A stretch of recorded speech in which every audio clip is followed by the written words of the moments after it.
everybody, I'm Jonathan Randall, and welcome to another episode of How You Like Me Now. This is episode 41. Summer is nearly over, and god damn, it went by fast. While I'm a big fan of the fall, I am totally not looking forward to the winter, and have actually been thinking about leaving New York City for it, so slide into my DMs and let me know where you think I should go. There is still one more Save the Garden comedy show at the Elizabeth Street Garden. It is tomorrow, Thursday, August 31st at 8 p.m. and it'll feature Matt Richards, Alex Carabagna, and the world champion himself, Judah Friedlander. It's going to be an amazing show, so I hope y'all will come on out to support, of course, the Elizabeth Street Garden, live comedy, and yours truly. So I went to a barbecue place in Brooklyn over the weekend, and while the food was good, the line pissed me off so much and kind of ruined my experience. Now, I understand that there are places that are really popular and have a line, but there are also way too many places that want to have a line. And I think that forcing your customers to stand in line for your image is lame. Now, this place wasn't even packed. In fact, I would say that about 3/4 of the seats in this restaurant were empty, yet there was this hour wait and this line going around the block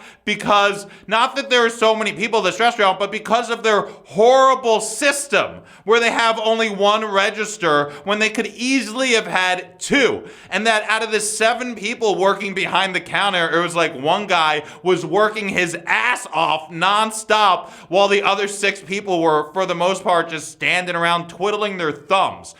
Have some consideration for the people coming to your restaurant. But this place, they want to have a line because it looks good for the restaurant on Instagram. And so people will buy drinks while they wait online, and that'll make more money for the restaurant. Both of which totally pissed me off. Now, I love barbecue, and New York City isn't really the place for the best barbecue. And I would say this restaurant has the best barbecue in the world, probably not even the best barbecue in New York City, but there are so few options. It's like being the hottest waitress at Denny's. Get over yourself. Add another register and wait station. Don't make people wait so they just buy more drinks, and it creates this illusion that the place is so awesome because it is a huge line. The line wasn't big because of the food. The line was big because of poor management and a total lack of consideration for the customer. I will not be back at that place, and fuck places that put a priority on having a line for optics rather than the customer experience.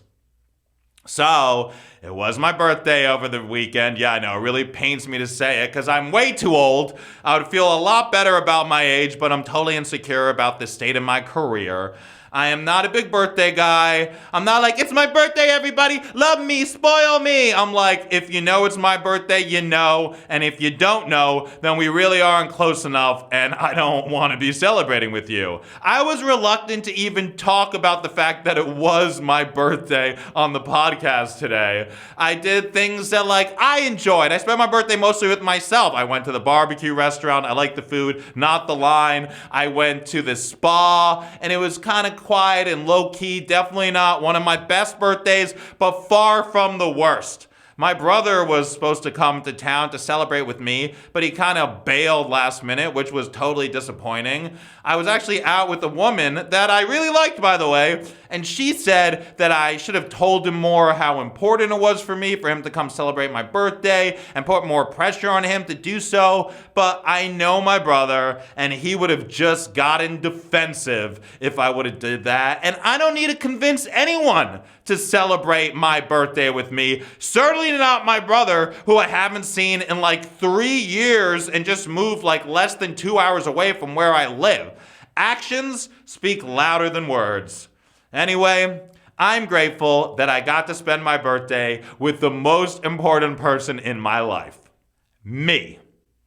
So, rainbows better not be forming in Uganda after the country adopted a new anti-gay legislation. I'm guessing they don't have the Bravo network there either. A 20-year-old has become the first person to be prosecuted for aggravated homosexuality. I'm not exactly sure what the difference is between regular homosexuality and aggravated homosexuality. The best I could guess is that the New York City parade would be considered aggravated. Don't get me wrong, I have no problem with the parade. I have no problem with being gay. But I do wish that people would put their dicks away. You can have pride without forcing everyone to see your junk, which I find very aggravating. So this 20-year-old, who now may face the death penalty, which is absolutely awful, you could also get life in prison in Uganda for being gay, which is a bit ironic considering that a lot of gay stuff happens when you're in prison,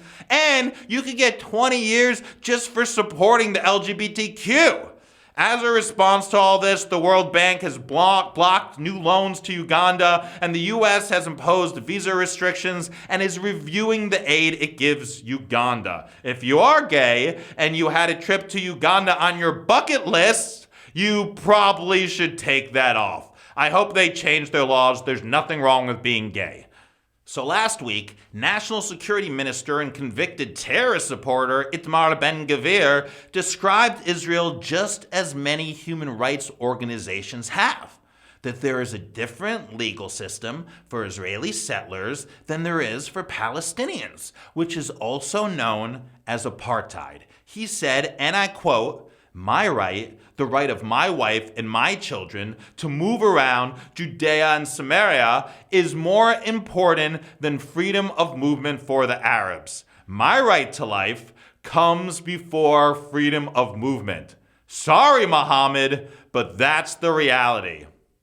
I wonder if that makes him a self-hating Jew calling out Israel's apartheid. Definitely an extremist asshole. I feel like sorry, Muhammad should be Israel's slogan. Demolished your home? Sorry, Muhammad. Killed your family? Sorry, Muhammad.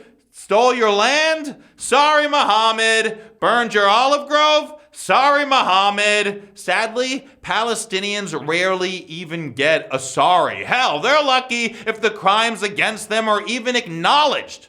Israel claims that the reason Palestinians have such restricted movement is because of the violence they commit. But Israeli settlers have committed over 700 instances of violence against Palestinians just this year. And their movement isn't restricted. In fact, it's backed up by the Israeli military. Ben-Gvir just stated what Palestinians struggle with every day: a violation of their human rights for the benefits of extremist settlers in occupied West Bank. So go tell Itamar Ben-Gvir that he's an anti-Semite for saying what many before him have, that Israel is guilty of the crime of apartheid.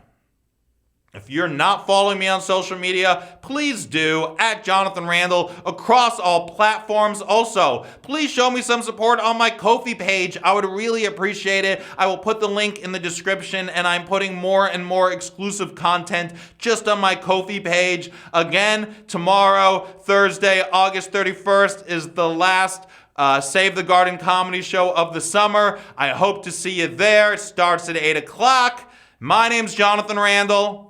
How you like me now?